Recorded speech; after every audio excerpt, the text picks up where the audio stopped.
ammas xilaayaa yaamii dabalee birrii miiliyoonii 5 fudhatee ragaa sobaa hooggantoota gurguddoo ABO fi koloneel Gammachuu Ayyaanaa irratti ragaa sobaa akka ni ba'u. Kana jechuun Hacaaluu isaantu ajjeese jennaan ajjeese jedhee akkan maallaqa kana fudhatuu fi carraa biyya alaa akkan argachuu danda'u gaafatan. Deebiin isaa maal ture laata? Eenyutu gaafate? Kan jedhu bal'inaan waliin ilaalla.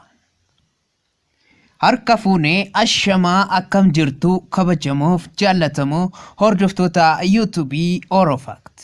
Kun odeeffannoo wayitaawaa siyaasaa YouTube Orofact sirraa isiniif darbaa jirudha. Egaan kabajamtoota jaallatamtoota keenya waa'ee ajjeechaa Hacaaluu fi daldala siyaasaa mootummaa nafxeenyaa kutaadhaan qoqqoodnee isiniif dhiyeessaati jirra. Haaluma kanaan kutaa tokkoffaa keessatti xilaayaa yaamii eenyu akka turee fi mana murtii fi koomishinii poolisii Finfinneetti jechanni dubbate. Akkasumas mootummaan immoo maalitti akka inni jijjiiree miidiyaa irratti dubbachaa ture. Akkasumas kutaa lammaffaa keessatti xilaayaa yaamii Jawaar Mohammad irratti akkan ragaa sobaa ba'u. Jawaar Mohammadtu Hacaaluu na ajjeesisee akka inni jedhu maallaqa itti kennuudhaan gaafatanii turanii. Isa kana kutaa lammaffaa keessatti waliin ilaalleeti jirra. Haa ta'u malee xilaayaa yaamii isa kutaa lammaffaa keessatti ilaalle Jawaar Mohammad irratti ragaa sobaa hin ba'u jechuudhaan yeroo inni didoo reebichi hamaan irra gaati ture. Ammas isaan hin dhiifne birrii miiliyoonii 5 siif kennina jechuudhaan hooggantoota ABO koloneel Gammachuu Ayyaanaa irratti akkan ragaa sobaa ba'u gaafataniitu jiru. Amma bal'inaan kan waliin ilaallu ta'a. Amma xumura viidiyoo keenyaatti share, like, subscribe gochaa nu faana ta'a isiniin jennaan. Xilaayeen dhimma qarshii fi Jawaar Mohammad wal qabatu cichoomina jabaan diduusaa arganii ajandaa biraa itti jijjiiranii. Ajandaa sadaffaa kana irrattis akka malee miidhame. Ammas miidhama hamaa keessa akka jiru afaan isaan dubbate. Xilaayeen akka jedhutti akkana jedhee himeera. Suuraa namoota 9 natti fidanii waa'ee namoota kanaan haalaan na barsiisutti gadi ta'anii maaliif akka ture naaf hin galle ture. Erga waa'ee namoota kanaa haalaan na barsiisanii booda dhumarratti namoota 2 irratti xiyyeeffatanii. Tokko suuraa nama dheeraa dabbasaa yookaan rifeensi isaa luccaadha.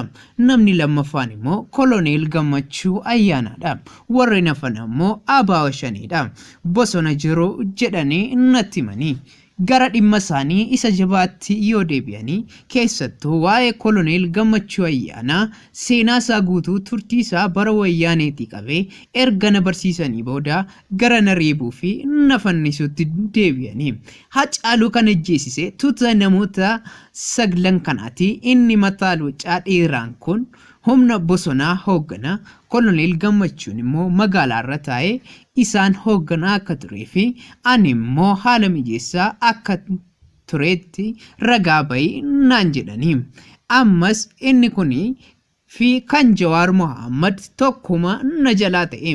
ABO shanii bosona jiru waliin qindoominaan akka ajjeesnee fi hoogganni keenya magaalaa irraa haala nuuf mijeessanii kan hoogganaa ture koloneel Gammachuu Ayyaanaa akka ture. Yoon kana jedhee dubbadhee ammas qarshii miiliyoonii 5 akkanaaf kennamuu fi carraan biyya alaa akkanaaf mijatu naaf himanii. Lamroot Kamaal isatu ajjeese jettee sirratti ragaa ba'uuf qophoofteetti. Ati immoo gocha kana gara Gammachuu Ayyaanaatti yoon dabarsine mana hidhaa keessatti tortortaa umurii guutuutu sitti murtaa'uuf deema naan jedhu. Lamroot narratti ragaa ba'uu dandeessi. Ani ishiis hin beeku. Gammachuus ta'ee namoota suuraa isaanii ilaalaa ture hundas hin beeku. Irra deddeebi'anii Lamroot ragaa narratti baatee hidhaatii ba'uuf akka qophooftee jirtu natti himaa jiru. Ani amma waa'ee koloneel Gammachuu fi jarreen bosonaa kanas didaatiin jira.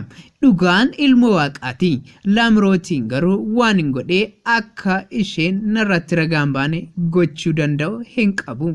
Ani guyyaa sanas konkolaataa wal ari'aa dhufee fuula duratti mataa wal maree wal dhaabu achiin booda konkolaataa gurraacha keessaa bu'anii ishee adii banuu fi sagalee dhukaasaa duf jettuun dhagahe. Konkolaataa inni gurraachi yoo achi deemu ishiin adiin garuu fuula koo duraa suuta deemaa karaarraa yoo maqxu foddaan banaa ture. Shugguxiin foddaa sana keessaa sagalee dhageessisaa yoo buutu dhageen boodaan dhaqee shugguxii sana fudhadhee galee. Taatee ani beeku kana qofa ture. Konkolaataa lachanuu keessaa eenyu akka ture hin beeku. Kanaaf bulanii ka'anii Laamrootiin na doorsisu. Ani waa'een ishii na dhibaan jiru.